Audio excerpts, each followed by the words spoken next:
I developed a strategy where I figured out teachers need love, right?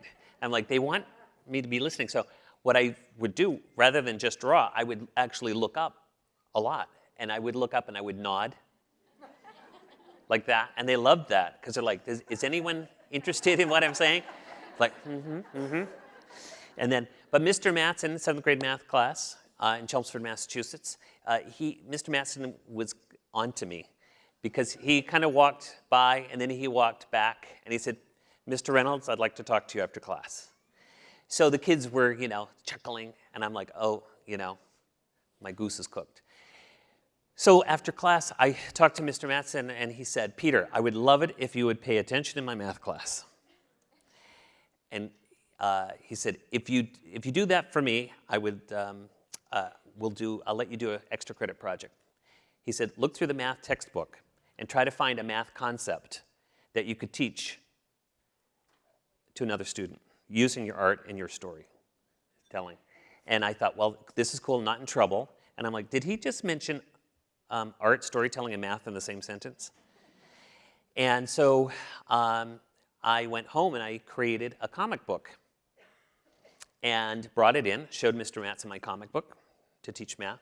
And he took a look at it very quietly. And he said, Peter, do you know what you've done? I made a comic book. He said, well, it is called a comic book, but it's also called a storyboard. It's what a filmmaker uses to plan a film. How would you like to make an animated film? And I'm like, wow, this is incredible. I like burst into flame. This is amazing. I'm like, yes. And he said, I don't know how to make one. How cool is that, right? So that to me is one of the signs of a great teacher, right? You have your brilliant ideas, and then you figure out how to actually pull it off. And the cool thing, too, is that years later, I realized in that sentence he had told me, right, that one sentence, he had said, teach. No teacher had asked me to teach. He said, use your art and storytelling to teach another student math. Wow, that's hard. Teaching is hard.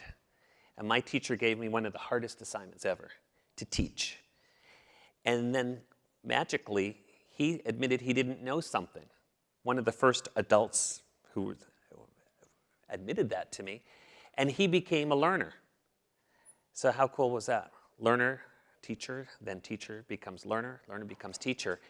And he used 21st century skill, which is locating expertise, right? You don't have to know everything, it's impossible. But a lifelong skill, and one that will serve you well, is to locate expertise. There's got to be someone who's done this before, or maybe tried it, and they are going to be able to either teach you or share how it didn't work for them, and it might inspire you to have that breakthrough. So Mr. Morrow from the high school came down and helped the two of us make our first animated film. And so age 12, I made my very first animated film to teach. Mr. Matson doing probably one of the most powerful things a caregiver, a teacher can do. He noticed me. That was pretty amazing. He actually noticed me. And he took the time to have that conversation and to say, I can work with that.